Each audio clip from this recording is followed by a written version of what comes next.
گرتے ہیں شاہ سوار ہی میدان جنگ میں، وہ طفل کیا گرے جو گھٹنوں کے بل چلے۔ اور یہ بھی وسعت ظرفی اور عظمت شخصیت کی علامت ہے کہ اپنی کسی نادانستہ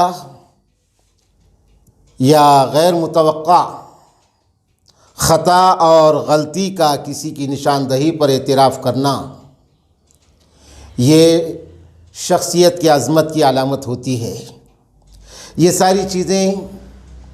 حضرت مولانا اکبر صاحب بیتی میں پہلے سے دیکھتا ہوں، اور یہی اخلاق کی بلندی اور ضمیر کی پاکیزگی ہے جو مقبول عند اللہ کی علامت ہے، اور ایک بڑا کام ایک جگہ بیٹھ کر ساری دنیا کو اسلام کا درس اور اسلام کا پیغام آپ پہنچا رہے ہیں۔ میں اپنی طرف سے رحابت صدر اور کشادگی قلب کے ساتھ اصلاح معاشرہ فاؤنڈیشن اور اس کے بانی و ذمہ دار اور ڈائریکٹر حضرت مولانا اکبر صاحب کو مبارکباد دیتا ہوں، اور یہ دعا کرتا ہوں کہ اللہ تبارک و تعالی حضرت کے اس کام کو کامیابی اور مقبولیت کے ساتھ دوام بخشے۔ تمام ہی قابل اور صلاحیت مند اور جدید آلات سے واقف علماء کرام نے اس جانب توجہ دینا یہ وقت کی اہم اور بڑی ضرورت ہے۔ جدید ٹیکنالوجی اور یہ جدید ترقیات جو موبائل ہیں، انٹرنیٹ ہے، ہمارے نوجوان بے علمی اور بے راہ روی کی وجہ سے بہت زیادہ اس کا غلط استعمال کرنے کی بنا پر وہ بے راہ رو ہو جا رہے ہیں اور گمراہ بھی ہو جا رہے ہیں۔ یعنی یہ ایک ایسی چیز ہے جیسے تلوار ہے، مجاہد کے ہاتھوں میں انصاف کا کام کرتی ہے اور ظالم کے ہاتھوں میں کسی کو ظلم اور زیادتی کا نشانہ بنانے کے لیے استعمال ہوتی ہے۔ تو ایسا ہی یہ موبائل اور نیٹ، اس کی حیثیت ایسی ہی ہے، استعمال کرنے والے پر اس کا نفع اور اس کا نقصان منحصر ہے۔ اس لیے زیادہ ضرورت ہے کہ علماء کرام اس کا صحیح استعمال کر کے ملت اسلامیہ اور ملت اسلامیہ کے علاوہ ساری انسانیت کو اسلام کا فیض پہنچائے۔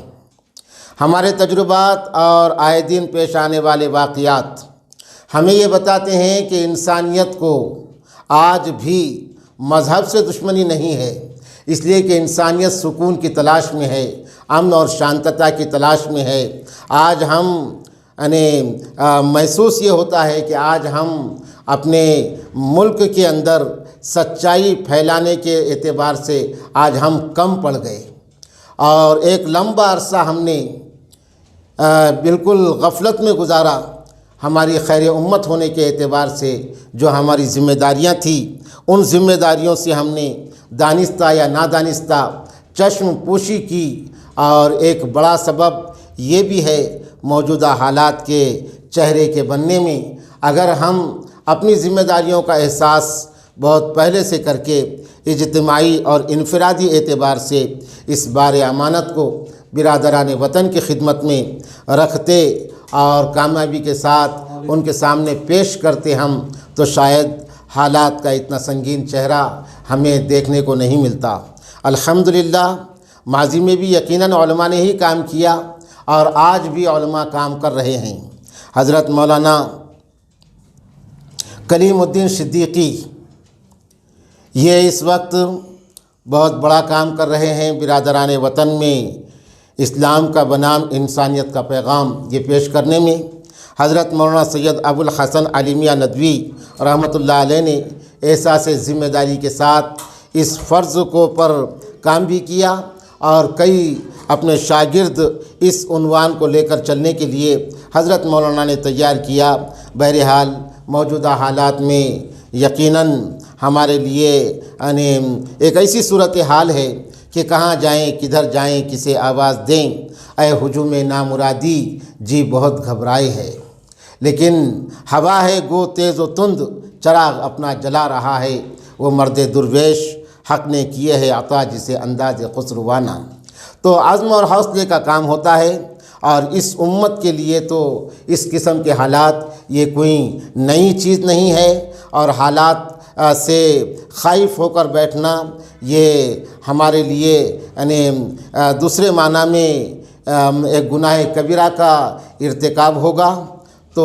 حالات بہرحال چھٹ جائیں گے، ہم کو کام کرتے رہنا ہے، داخلی اعتبار سے بھی اور خارجی اعتبار سے بھی۔ تو اسی کے ایک صنف یا اور اسی کا ایک طریقہ حضرت مولانا نے اختیار کیا ہوا ہے۔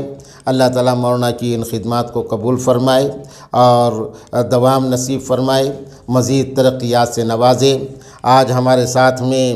میرے دوست اور میرے رفیق کار حضرت مولانا محمد صادق صاحب ندوی، محتمم دارالعلوم فرقانیہ سیلو اور ضلع صدر جمعیت علماء پربھنی، یہ بھی رفیق سفر ہیں، اور حضرت مولانا بھی آپ حضرات کے سامنے اپنی کچھ قیمتی نصائح اور تاثرات کو پیش کریں گے۔ یہ ہمارے تاثرات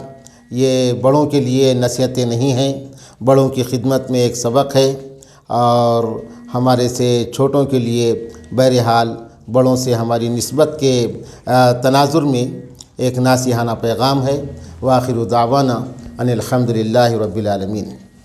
جزاک اللہ خیر و احسن الجزا۔ ہم حضرت مولانا کا تہہ دل سے شکریہ ادا کرتے ہیں،